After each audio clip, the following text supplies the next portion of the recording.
இன்றைக்கி மீஷோலேருந்து 2 ப்ராடக்ட் வாங்கியிருந்தேன். ஒன்று வந்து இந்த ஹேர் எக்ஸ்டென்ஷன். ஆக்சுவலாக எனக்கு ஹேர் வந்து ரொம்ப தின்னாகிடுச்சு, ரொம்ப ஹேர்ஃபால் ஆகிடுச்சு. சரி, ஏதாவது ஒரு ஃபங்க்ஷன் போகணும், ஏதாவது கசின்ஸ் ஃபங்க்ஷனோ ஏதோ ஒரு ஃபங்க்ஷன் வருது, ஸோ போகணும் அப்படின்னா ரொம்ப ஹேர் என்ன தான் மேக்கப் பண்ணாலும் ஹேர் ரொம்ப தின்னாக அசிங்கமாக இருக்குது. ஸோ அதுக்காக தான் ஹேர் எக்ஸ்டென்ஷன் வாங்கியிருந்தேன். இதுக்கு முன்னாடி நான் ஆக்சுவலாக யூஸ் பண்ணது கிடையாது. இது நான் யூஸ் பண்ணும்போது உங்களுக்கு கண்டிப்பாக தனியாக வேணால் ஒரு வீடியோ ஆட் பண்ணுறேன். ஆனால் இது வந்து நல்லா இருந்துச்சு, நல்லா சில்கியாக இருந்துச்சு. நான் அதாவது தனியாக தெரியும், நம்ம ஹேரில் வச்சாலுமே இது கொஞ்சம் தனியாக தெரிகிற மாதிரி தான் இருக்குது. மற்றபடி இந்த ரேட்டுக்கு இந்த ப்ராடக்ட் வந்து ரொம்பவே நல்லா இருந்துச்சு, நல்லா லென்த்தாக இருந்துச்சு.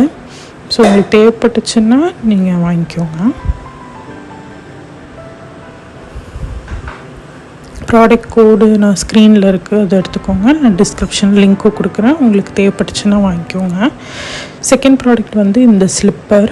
இது வந்து கொஞ்சம் சாஃப்டாக இருக்கிற மாதிரி நான் தேடிட்டு இருந்தேன் மீஷோவில். அப்போ எனக்கு இந்த ஸ்லிப்பர் கிடச்சிது, நல்ல ரேட்டிங்ஸ் இருந்துச்சு.